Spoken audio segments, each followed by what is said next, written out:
Quiero presentar a ustedes al doctor Hugo Concha Cantú, coordinador de asesores del secretario técnico del Consejo de Coordinación para la implementación del sistema de justicia penal de la Secretaría de Gobernación. El doctor Alejandro Concha es licenciado en Derecho por la Universidad Nacional Autónoma de México, con mención honorífica en 1989. Tiene un diploma en estudios internacionales en Bologna Center of the Advanced International Studies de Johns Hopkins University en Bologna, Italia, en 1990. Tiene una maestría de Relaciones Internacionales por the Paul H. Nitz School of Advanced International Studies por the Johns Hopkins University en Washington, D.C. en 1991. Sus temas de mayor concentración son en la economía internacional y política exterior de los Estados Unidos. Es candidato doctor en ciencia política en University of Washington en Seattle. Sus temas de mayor concentración son Derecho Público, Política Comparada y Derecho y Sociedad en América Latina, trabajando actualmente en la tesis doctoral La Política de Justicia en México.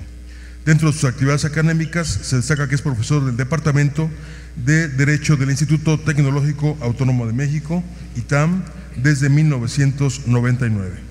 Es profesor de diversos cursos de Derecho Público en numerosas universidades estatales de México, de 1994 a 2001.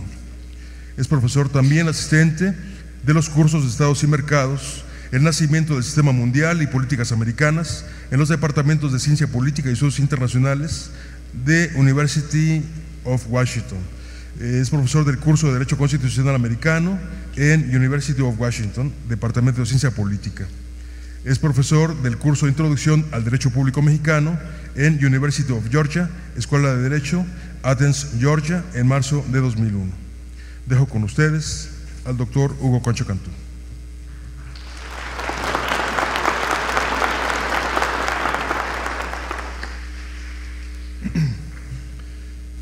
Muchísimas gracias a todos ustedes por su paciencia, de antemano se las doy.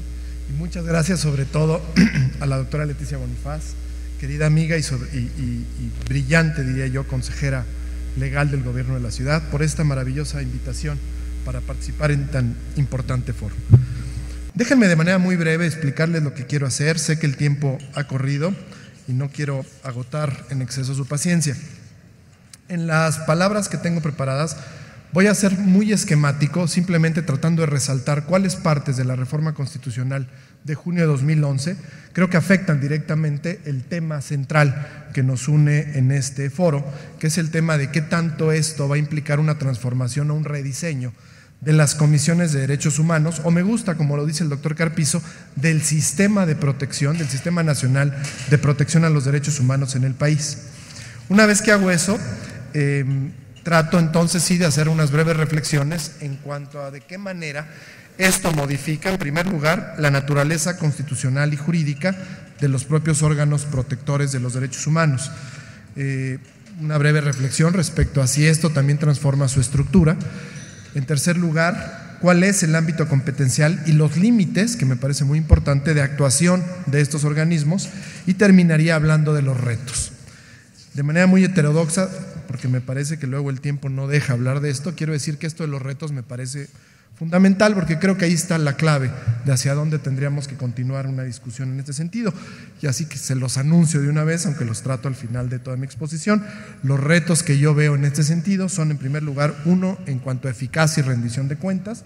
Ahí coincido en algunas cosas de las que dijo el doctor Ricardo Sepúlveda. En segundo lugar, un reto muy importante que es el fortalecimiento real, auténtico de la autonomía de estos organismos. El doctor Carpizo ya también habló sobre este tema. Un tercer y muy importante tema, reto que tienen estos organismos, este sistema, es el acercamiento social que requiere la protección de los derechos humanos. Un cuarto tema, un cuarto reto que yo visualizo es la coordinación institucional, y un quinto es hablar de la red federal o de qué manera hacemos un auténtico sistema de protección de derechos.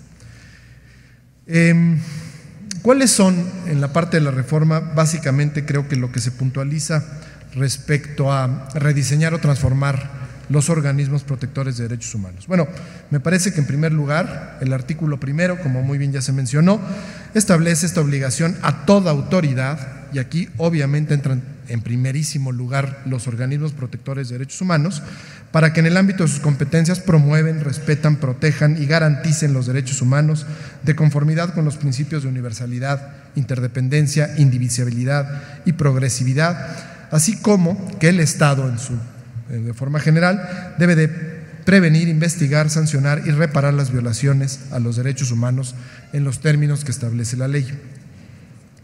El artículo 102 establece también de manera muy esquemática 5 grupos o 5 nuevas facultades, tratándose de las comisiones de derechos humanos. En primer lugar, señala que ante las recomendaciones, estas se siguen mencionando como tales, que éstas sean hechas por todo servidor público, va a estar obligado a responderlas. Asimismo, se establece que cuando las recomendaciones emitidas no sean aceptadas o cumplidas por las autoridades o servidores públicos, estos deberán fundar, motivar y hacer pública su negativa. La Cámara de Senadores o en sus recesos la Comisión Permanente o las legislaturas locales podrán llamar a solicitud de las comisiones a las autoridades o servidores públicos responsables para que comparezcan y expliquen el motivo de su negativa. Una segunda facultad, me parece importante, es que el propio artículo constitucional garantiza la autonomía de los organismos de protección de los derechos humanos. En tercer lugar, se menciona que la elección del titular de la Comisión Nacional de Derechos Humanos, así como de los integrantes del Consejo Consultivo y los titulares de organismos de entidades federativas, se deberán ajustar a un procedimiento de consulta pública transparente en términos y condiciones que determine la ley. Un cuarto grupo, que está también en este artículo 102, habla de ampliar la competencia, en particular de la CNDH, en el área laboral. Y una quinta es justamente la facultad de investigación, a la cual se refirió también de manera muy amplia el doctor Carpizo en su magnífica presentación, al hablar de que será ahora la Comisión Nacional de Derechos Humanos el órgano que podrá investigar hechos que constituyan violaciones graves de derechos humanos cuando así se juzgue conveniente o lo pidiera el Ejecutivo Federal o algunas de las cámaras del Congreso, el gobernador de un estado, el jefe de gobierno del DF o las legislaturas de las entidades federativas. Finalmente, para cerrar así este esquema de arranque, el artículo 105 en su inciso G le da una legitimación activa a la Comisión Nacional de Derechos Humanos para que ésta interponga ante la Suprema Corte de Justicia acciones de inconstitucionalidad en contra de leyes de carácter federal, estatal y del Distrito Federal, o bien de tratados internacionales que vulneren los derechos humanos consagrados en la Constitución y en los tratados internacionales de los que México sea parte. Misma legitimación que se otorga a organismos locales y del Distrito Federal en contra de leyes de su ámbito de competencia. Muy bien. Esto es lo que plantea, desde el punto de vista del tema de este foro, de esta reunión, la reforma constitucional. Este conjunto de disposiciones que tendrán que ser desarrolladas a detalle en las distintas leyes reglamentarias que se prevén en los artículos transitorios de la propia reforma, creo que se pueden agrupar, como se los decía al principio, en los siguientes 4 temas. En primer lugar, lo tocante a la naturaleza constitucional y jurídica de las comisiones, lo que tiene que ver con su estructura, lo que tiene que ver con su ámbito competencial y, muy importante, con los límites de su actuación, y en último lugar, con los retos que tienen en el futuro estos organismos.